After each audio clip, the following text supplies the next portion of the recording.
Celeste Veyron stood at the top of her empire, her silhouette framed by the towering glass windows of her penthouse office. Below her, the city sprawled in all directions, a breathtaking sea of steel and light, a monument to her ambition. She had built this world with her own hands, shaping the skyline, bending the market to her will, turning ruins into gold.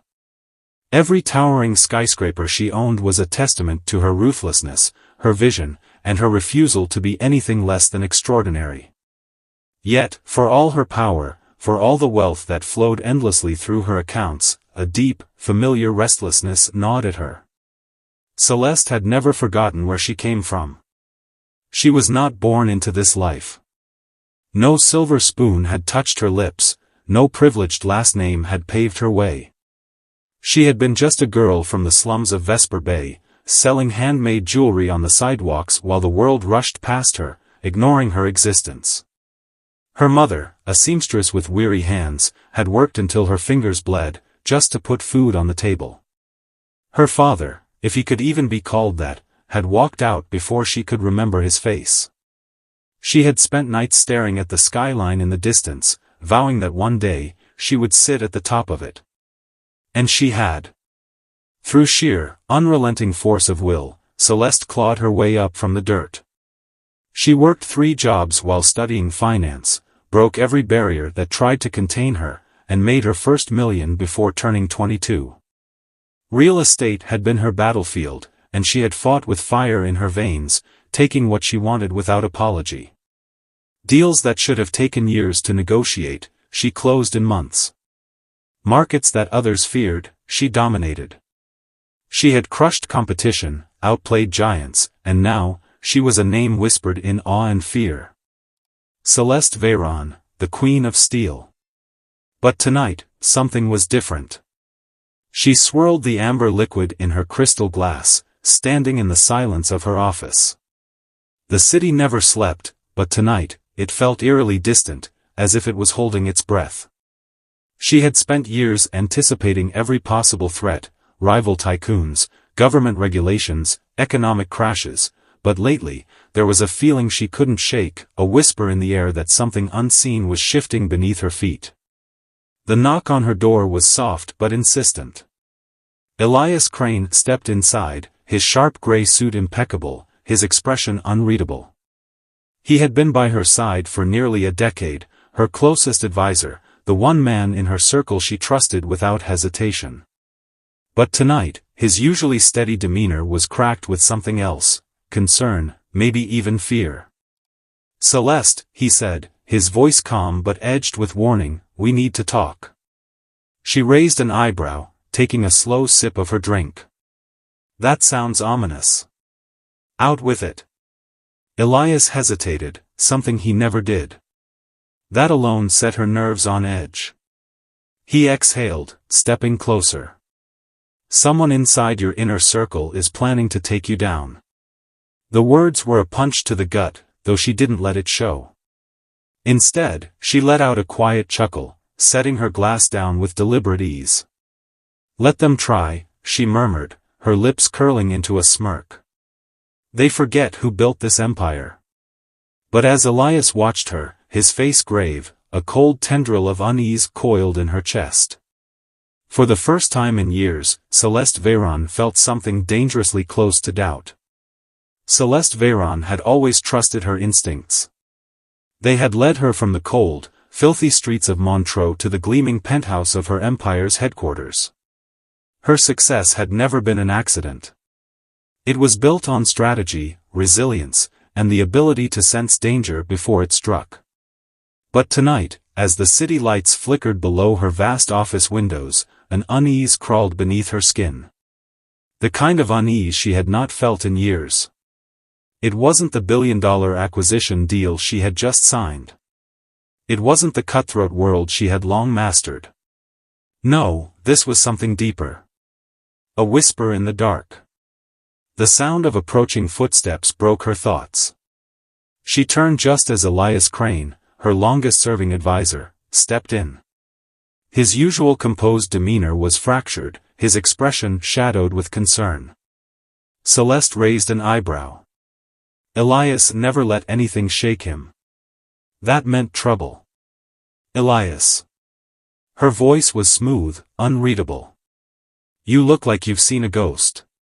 He hesitated before closing the door behind him. His hesitation alone sent a shiver of warning through her. Celeste, he said, his tone lower than usual. You need to listen to me. Something is happening. Something dangerous. She exhaled slowly, placing her crystal glass of bourbon onto the table with deliberate care. I don't have time for riddles, Elias. Spit it out. He stepped closer, his jaw tightening. Someone in your inner circle is making a move against you. A cold silence filled the room. Celeste didn't react. Years of power had taught her never to flinch, never to reveal weakness. Yet, beneath the steel of her exterior, she felt the weight of his words settle into her bones like ice. Who? She asked, her voice deceptively calm. Elias shook his head. I don't know yet. But whoever it is, they're not just playing games. They're orchestrating a full-scale attack.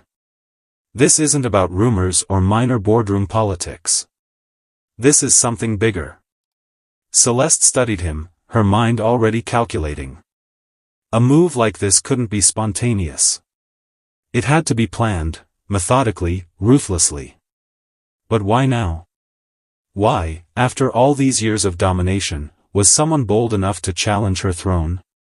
She leaned back in her chair, fingers tapping against the polished surface of her desk. I built this empire with my own hands. I crushed every obstacle in my way. Whoever thinks they can take me down, they're about to regret it. Elias remained silent for a moment before sighing. Celeste, I know you. I know that fire in you. But you need to be careful. Hubris has taken down even the greatest kings. She smirked. Good thing I'm not a king. But the smirk didn't reach her eyes. Even after Elias left the room, his warning echoed in her mind. Someone in her circle. Someone she trusted. Celeste was no stranger to betrayal. She had witnessed it, survived it, and even used it as a weapon when necessary. But this was different. This wasn't an external enemy clawing at her from the outside. This was an infection, growing inside her own walls, waiting for the perfect moment to strike. She rose from her chair and walked to the floor-to-ceiling windows, her own reflection staring back at her. The city was hers. Every skyscraper, every transaction, every deal, built by her. Yet power was an illusion, a delicate mirage that could vanish in an instant if she wasn't careful. Her fingers tightened into fists. Whoever it was, whoever dared to betray her, she would find them. And when she did, she would burn them to the ground. No one stole from Celeste Veyron and lived to tell the tale. Celeste never believed in the idea of fate, only power and the will to claim it. But on the morning of her empire's collapse, it felt as if the universe itself had turned against her. She woke to the sound of her phone buzzing relentlessly. 100 missed calls. 1,000 unread messages. The moment she unlocked her screen, her heart clenched like a fist. Breaking news, Celeste Veyron accused of corporate fraud, stocks plummet. She sat upright, breath shallow. Fraud? Impossible. Every contract, every deal she had made, was airtight. She had built her empire on brilliance, not deception. She tapped open her email, scanning the legal documents flooding in. Lawsuits. Investigations. Someone had spent months orchestrating this. And whoever it was had timed their strike perfectly. Then, a name appeared in one of the reports, Lucian Roarke. Celeste felt as if the ground beneath her had cracked open. Lucian? The man she had mentored, trusted, lifted from obscurity? It was a mistake. It had to be. She called him. Once. Twice. No answer. Her office was an hour away, but she barely remembered the drive. By the time she stormed through the grand glass doors of Veyron Global, the entire building was in chaos. Employees huddled in whispers. Executives rushed past her without meeting her gaze. The woman at the front desk, a secretary who had once idolized Celeste, couldn't even look her in the eye. And then she saw him. Lucian stood at the far end of the marble-floored hallway, speaking in hushed tones to a group of board members. His dark, sharp features showed no signs of distress, only a quiet satisfaction. A slow, calculated confidence. Celeste strode toward him, her heels clicking like gunshots against the cold floor. The moment he turned to face her, she knew. There was no misunderstanding. No mistake. This was betrayal. Lucian. Her voice was dangerously low. Celeste, he greeted, his tone maddeningly even, as if this was just another routine business meeting. She threw the legal papers at his chest. He barely flinched as they fluttered to the ground. "What the hell is this?" she demanded. Lucian sighed, tilting his head. "A transition of power, Celeste. One that was long overdue." Her stomach twisted, but she refused to let the emotion show. "You ungrateful bastard." Ungrateful? His lips curved into a smirk, but there was no warmth in it. "I was nothing before you. You gave me power, yes, but only as much as you could control. You made me a prince but never a king. And you, Celeste, you never knew when to step down." She took a step closer, her pulse roaring in her ears. "I built this empire. I created every deal, every skyscraper, every fortune. And you think you can take it from me?" Lucian's eyes darkened. "I don't think, Celeste. I already have." At that moment, the boardroom doors opened. A secretary stepped out, hesitating before whispering, "Ms. Veyron, the board is ready for the final vote." Celeste looked at Lucian one last time, searching for any trace of the man she had trusted. But he was gone. No. He had never existed.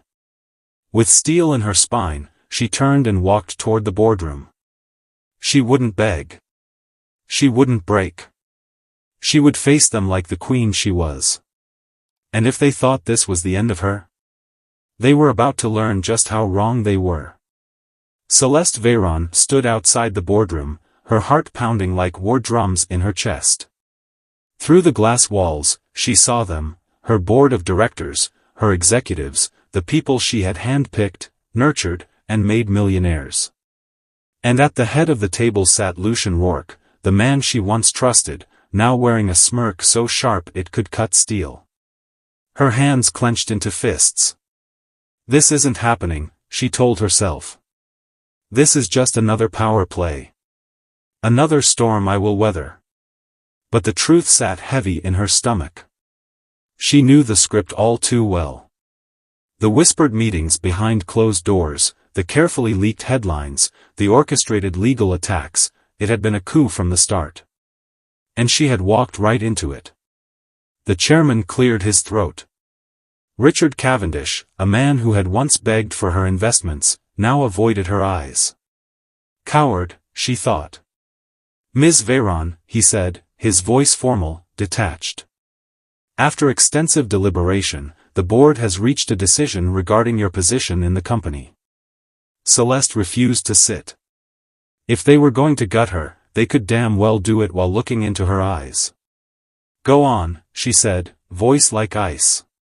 Lucian leaned forward, steepling his fingers, his expression one of feigned regret. "Celeste, we appreciate everything you've built," he began smoothly, "but we believe the company needs new leadership to move forward. The allegations have put the board in a difficult position, and our investors are losing confidence. For the good of the firm." "Don't," she cut him off, her voice sharp as a blade.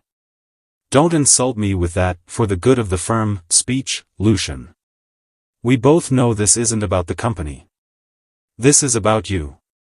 A flicker of amusement crossed his face, but he quickly masked it with false sympathy. "Celeste. Shut up. A murmur rippled through the room. Even now, even at her lowest, she commanded silence. Celeste turned her gaze to each of them, one by one, memorizing their faces, the same way a lioness remembers every traitor in her pack. Some had the decency to look ashamed. Others, like Lucian, looked victorious. "Everything you have, I gave you," she said, her voice low, dangerous.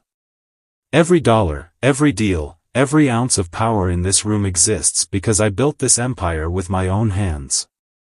And yet, here you sit, gutting me like a pack of hyenas feasting on the lioness who once led them." No one dared to speak. Then, Richard cleared his throat again. "Celeste, the vote was unanimous. You are officially removed as CEO of Veyron Global, effective immediately." The words crashed into her like a tidal wave. For the first time in her life, Celeste Veyron was powerless.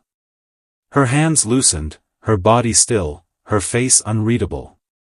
And then, slowly, she smiled. "Enjoy my empire while you can." With that, she turned on her heel and walked out. Not broken. Not defeated. Just waiting. Celeste Veyron sat in the dimly lit corner of a high-end bar, the scent of aged whiskey and cigar smoke hanging in the air. The world had watched her fall, and they reveled in it. Every news outlet, every financial magazine had paraded her downfall like a grand spectacle. The queen dethroned, the mighty Celeste falls, from billionaire to nobody, they fed on her misery like vultures. But Celeste Veyron was no ordinary woman. The fire inside her had not gone out, it had only grown hotter, fiercer, consuming her with a singular purpose: revenge. She had spent months in the shadows, where no cameras, no reporters, no former allies could see her. She had lost everything, her company, her reputation, even her so-called friends, but she still had one weapon that Lucian Roarke had underestimated: her mind. And she was about to use it to destroy him. The first step had been patience. The world was celebrating Lucian as the new titan of real estate. He was appearing on magazine covers, shaking hands with politicians, expanding the empire he had stolen. But Celeste knew something no one else did: Lucian had never built anything on his own. He thrived on manipulation, deception, and shortcuts. So she followed the cracks. Through old contacts, she unearthed whispers of forged contracts, missing funds, and illegal dealings buried deep in the company's ledgers. She sought out the people Lucian had silenced: disgruntled employees, former partners he had betrayed, accountants who had seen the books but had been paid to look the other way. She listened, she gathered, she connected the dots. And when the puzzle was complete, the picture was devastating. Lucian Roarke was a fraud. Celeste smiled for the first time in months as she stared at the pile of evidence before her. The empire he had stolen was built on nothing but lies. And just like he had stolen it from her, she was going to rip it from his hands. The night the scandal broke, Celeste stood in her hotel suite, sipping a glass of wine as the world finally turned on Lucian. News anchors spoke in urgent tones, the headlines flashing like gunfire. Lucian Roarke implicated in financial fraud scandal. SEC investigating Roarke Enterprises for falsified reports. Former CEO Celeste Veyron's legal team moves to reclaim assets. The fallout was swift and merciless. Stocks plummeted. Investors pulled out. Board members who had once betrayed Celeste now scrambled to distance themselves from Lucian, throwing him under the bus to save their own skins. Within days, his empire crumbled beneath him like a house of cards. And Celeste? She smiled, finishing her wine as her phone buzzed with messages from old allies, now desperate to be in her good graces again. The world had thought she was gone. But she was never gone. She was only waiting. Waiting for the perfect moment to strike.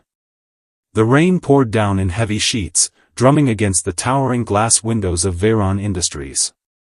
The once familiar halls now carried an eerie silence, the weight of betrayal still lingering in the air. Celeste Veyron walked through the marble corridors with slow, deliberate steps. Each stride was a reclamation of what had been stolen from her. The headlines had shifted. Lucian Roarke arrested in multi-billion-dollar fraud was splashed across every major news outlet. His empire, her empire, had crumbled in the same ruthless fashion he had once wielded against her. The board, once so eager to betray her, now groveled for her return. But Celeste had not come back for their apologies. As she reached the top floor, she hesitated for the first time. The last time she had stood in this hallway, she had been humiliated, cast aside like a relic of the past. The memory of Lucian sitting in her chair, smirking as the vote was cast against her, burned in her mind. The sting of betrayal, the anger, the helplessness, it had fueled her in the months that followed.